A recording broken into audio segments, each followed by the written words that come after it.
Apa khabar semua?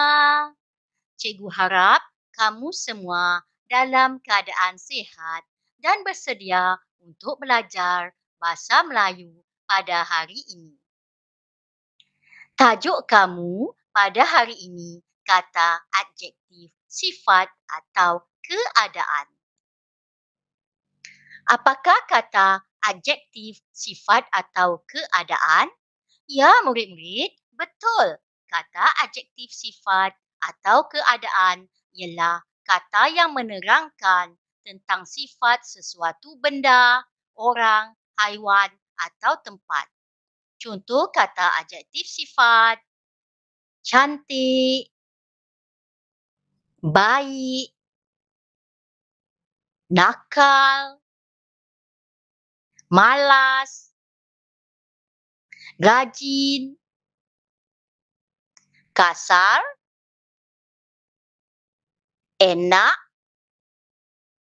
busuk, gopoh dan banyak lagi yang menerangkan tentang sifat.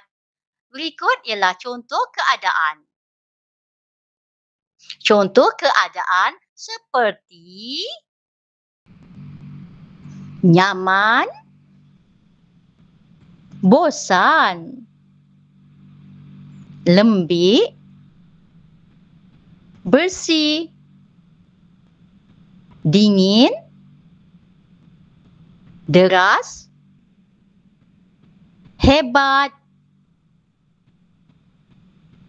sibuk, basi dan banyak lagi yang menerangkan tentang keadaan.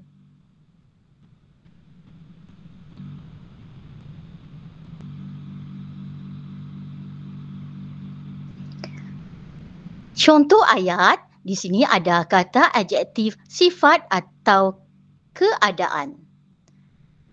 Manja, cergas, pandai, gembira, kemas dan bersih. Contoh ayat manja. Kucing itu sangat manja. Manja ialah kata adjektif sifat. Cergas, badan abang cergas selepas bersenam. Pandai, anak makcik Rokia sangat pandai matematik. Gembira, adik berasa gembira apabila dipuji.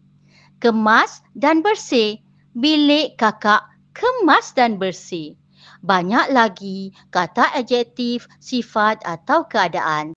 Ingat, kata adjektif, sifat atau keadaan menerangkan tentang sikap atau keadaan bagi orang, haiwan, tempat atau benda. Kita jumpa lagi.